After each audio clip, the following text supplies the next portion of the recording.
그동안 여기 오는 동안 뭐 이런저런 좀 장점들을 언급했다면은 차를 둘러보면서 좀 이제 마음에 안 드는 점들, 깔만한 점들을 찾아보는 걸로 한번 해보겠습니다. 이걸 120이나 주고 옵션을 넣기에는 진짜 애매한 것 같아요.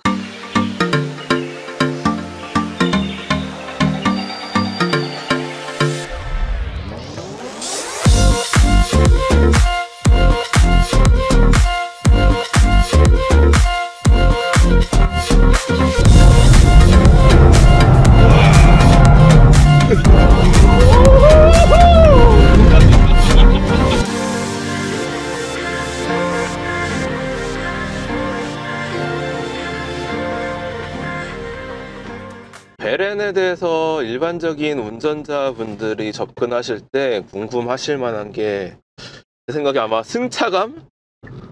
승차감이 아닐까라고 생각을 하는데, 스포티한 차 같아요. 딱딱해요. 진짜 딱딱하고, 딱딱하고, 방금도 미니보다는 조금 낫다? 미니도 굉장히 통통 튀는 그 미니 특유의 서스펜션 때문에 커형 외관과 다르게 그 서스펜션의 그 하드함에 적응을 못해서 힘들어 하시는 분들이 좀 있죠. 멋모르고 사셨다가. 미니만큼 통통 튀는 것 같진 않아요. 그래도 굉장히 많이 하드하고 방지턱 넘을 때 꽤 힘듦을 느낄 수 있는데, 베렌 뒷자리에 타보면은 저기서 장거리를 버티기에는 굉장히 큰 이제 애로사항이 꼽힐 것 같습니다. 그런 공간의 느낌과는 다르게 베렌 뒷자리는 굉장히 힘듦을 느낄 수 있고요. 그나마 이것도 현대가 뒷자리에 누군가가 타야 된다는 그 생각 때문에 마지노선에 타협을 한 게 아닌가 싶어요. 왜냐면은 제가 베렌을 주행했을 때 뒷서스는 지금보다 더 단단해야 된다고 느꼈거든요. 근데 정말로 차마 그거는 못하고 그나마 타협을 한 수준이 이 정도인 것 같습니다. 자, 지금 보이시나요? 지금 세차를 하고 왔는데, 세차를 하고 세차 영상을 찍으러 왔는데 비가 옵니다. 주차를 하고 밥을 먹고 나왔더니까 꽃가루를 완전 다 뒤집었었더라고요. 그대로 제가 세차를 안 합니다.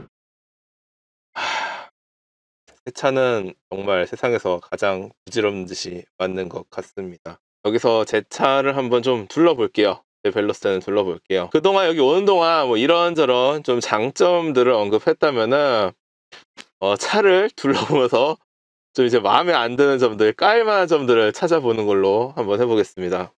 저 좀 이해가 안 되고 마음에 안 드는 게, 심지어 벨로스타에는 수동이 먼저 나온 차임에도 불구하고 왜 RPM 게이지와 속도 게이지가 다른 일반적인 차들과 똑같이 배치되어 있을까? 다른 현대차들과.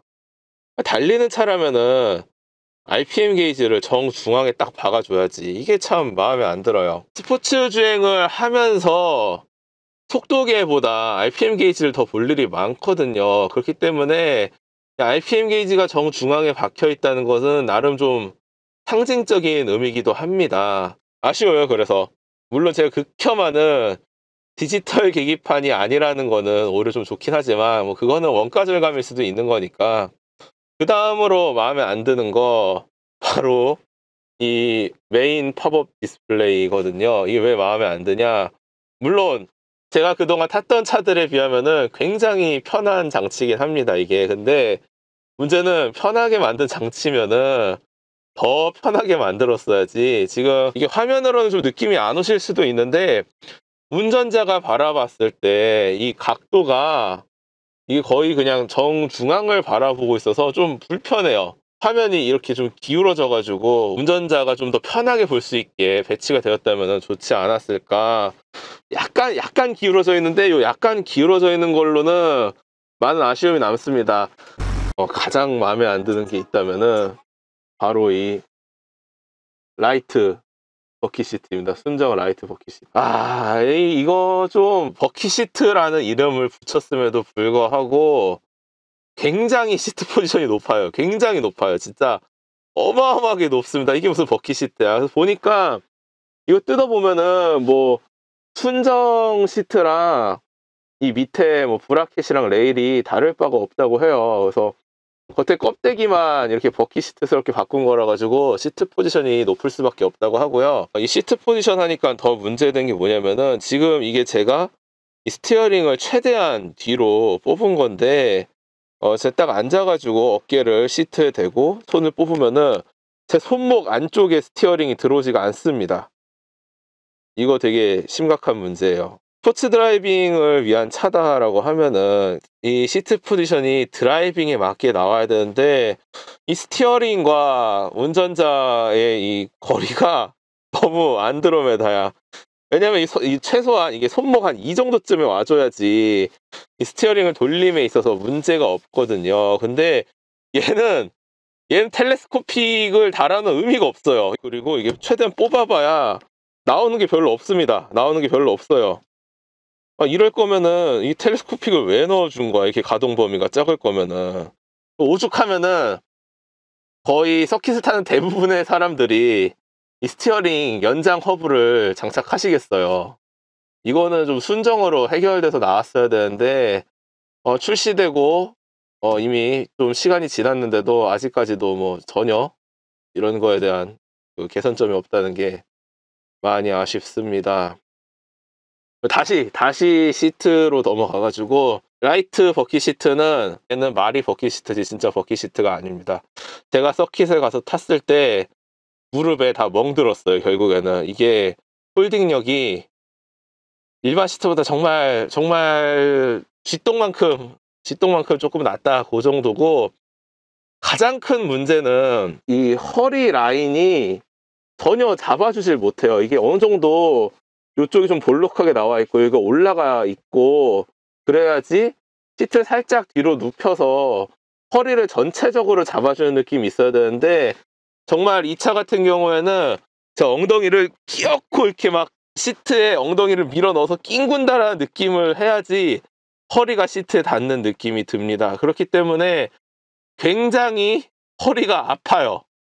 이게 타다 보면은 자세가 흩어질 수밖에 없는데 허리가 뜨고 허리를 지지해 줄 곳이 없다 보니까 굉장히 허리가 아픕니다. 제가 안 그래도 허리가 좀 안 좋은 편인데 이 베렌을 타면서 허리가 점점 더 아파지고 있어요. 그래서 이거는 좀 빨리 제가 시트를 버킷으로 바꾸려고 하고, 이걸 120이나 주고 옵션을 넣기에는 진짜 애매한 것 같아요. 그냥 통풍 달려있는 시트 편하게 타고 다니시기를 강력하게 추천합니다.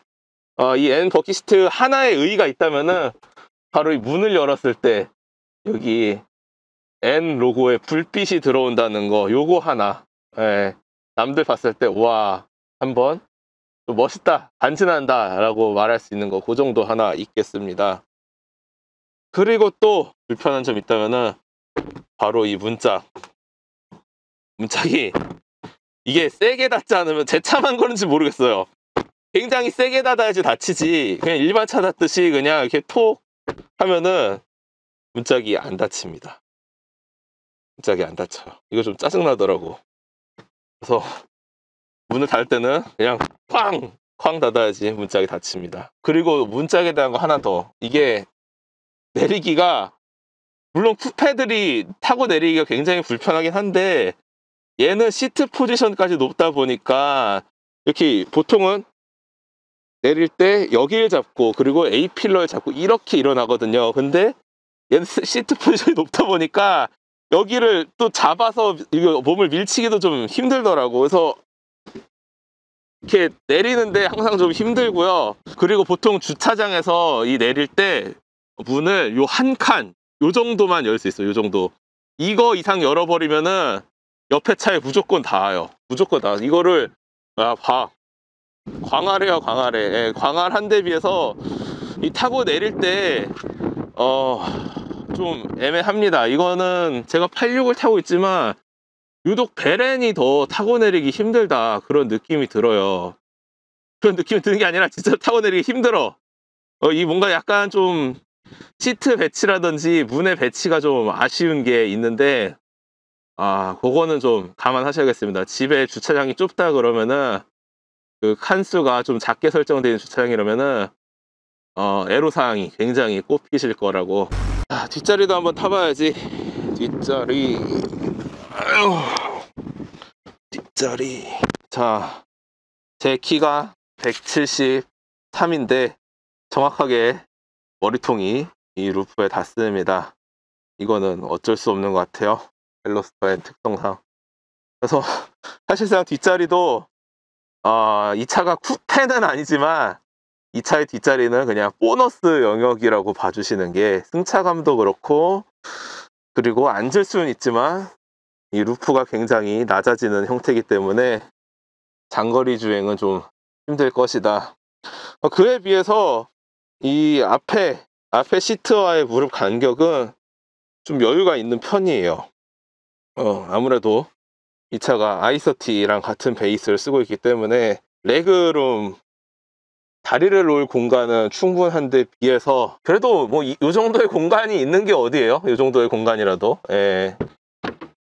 자, 트렁크는 굉장히 여유가 있는 편이에요. 아무래도 해치백 스타일이기 때문에. 그리고 트렁크 여유와 더불어서 이 시트 폴딩이 된다는 게 참 좋죠. 시트 폴딩이 된다는 게. 시트 폴딩이 되다 보니까 베렌으로도 차박을 하시는 분들이 있더라고요. 저는 아직 차박을 한 번도 안 해봤는데 언제 한번 기회가 된다면은 저도 굳이 불편한 차박을 한번 해보긴 해봐야겠습니다. 캠핑 차박 좀 저랑은 안 맞는 취미이긴 한데 한 번쯤은 해보고 싶긴 해요. 딱 한 번쯤은. 네. 그리고 하나 마음에 안 든다고 해야 되나, 이거 뭐라고 해야 되나, 조금 뭔가 이상한 게 있다면은 바로 이건데,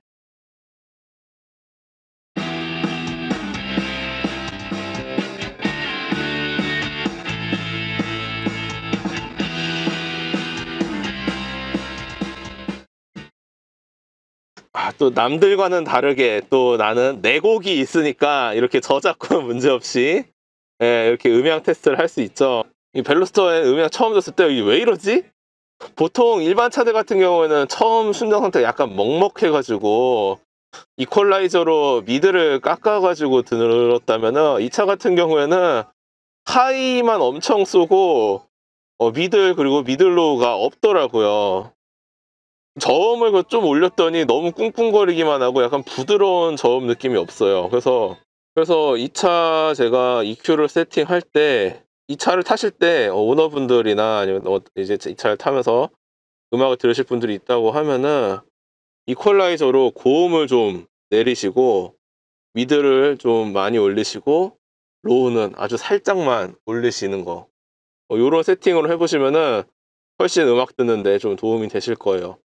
네, 뭐 스피커마다 JBL하고 열심히 써놓긴 했는데 좀 사운드는 아쉬움이 많이 남습니다. 뭐 음악 들으라고 있는 차가 아니라 배기음 들으라고 있는 차니까 뭐 이해해 줄 수 있어, 이거는. 네. 좀 오늘 평범한 리뷰, 그동안 썬더볼트에 찾아봐 돌리는 리뷰가 아니라 굉장히 보편적이고 평범한 리뷰. 진짜로 다시 한번 말하지만 진짜 편한 차예요. 정말 서킷을 다니는 차 중에서 이렇게 편한 차가 있을까 싶을 정도로 진짜 편한 차입니다.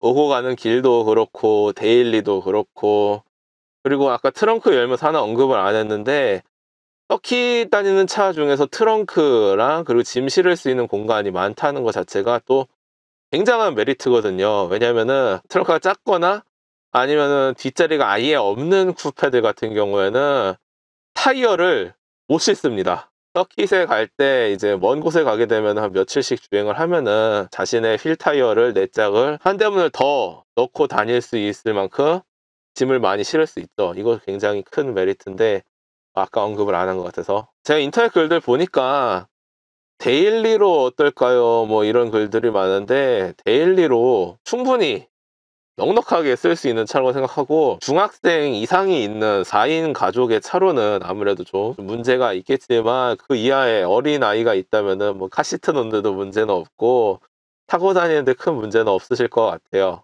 하나 걸리는 거는 고급유. 이 차는 진짜로 고급유만 넣으시기를 강력하게 권합니다. 자, 썬더볼트의 베렌 DCT 실소유 1개월 주행거리 1000km 리뷰였습니다. 영상 오늘 여기서 마치고 앞으로 또 채널 썬더볼트 구독, 좋아요, 알람 설정 많이 해주시고 제가 이 차를 타면서 얻게 될 수 있는 뭐 소소한 팁들 그리고 또 86과의 비교까지 그런 것들 준비해 볼 테니까 기대해 주시고 다시 한번 구독, 좋아요, 알람 설정 부탁드립니다. 안녕. 끝.